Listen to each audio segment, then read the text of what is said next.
अस्सलाम वालेकुम, मैं हूँ हुरैन फातिमा और आप देख रहे हैं हिमायती न्यूज़ HD चैनल। नजर डालते हैं आज की अहम खबरों पर।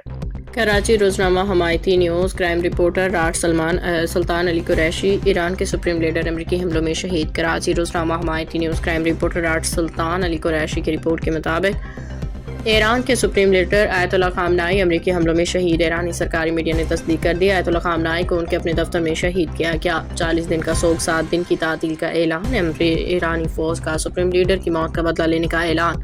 कौमी सलामती के मशीर अली लारीजानी को आयतुल्लाह खामनाई का जानशीन मुकर्रर करने का अमकान। सदर डोनाल्ड ट्रंप के मुताबिक आयतुल्लाह खामनाई हमारी इंटेलिजेंस जदीद ट्रैकिंग सिस्टम से बचने में नाकाम रहे। कार्रवाई में पासदारान इनकलाब कई कमांडर्स भी मारे गए। वाज़ेह किया कि फौजी कार्रवाई बगैर तातुल के जारी रहेगी। सुप्रीम लीडर के बेटे, बेटी नवासा और बहू भी हमले में शहीद। ईरानी सफारतखाने के मशीर Ali Shamkhani, major general Mohammad Pakpour भी शहीद। ब्रिगेडियर जनरल अहमद वहीदी पासदारान इनकलाब के नए कमांडर मुकर्रर। ब्रिगेडियर जनरल अहमद वहीद पासदारान इनकलाब के कमांडर का जंग जारी रखने का ऐलान। इन्ना लिल्लाह व इन्ना इलैहि राजिऊन।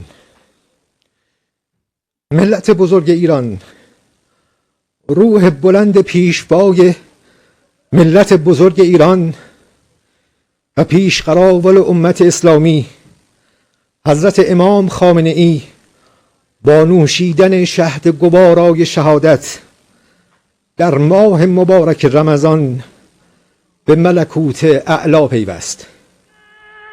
شورای عالی امنیت ملی در این زمینه بیانیه‌ای به این شرح صادر کرده است. मज़ीद अपडेट्स के लिए देखते रहें हिमायती न्यूज़ HD चैनल।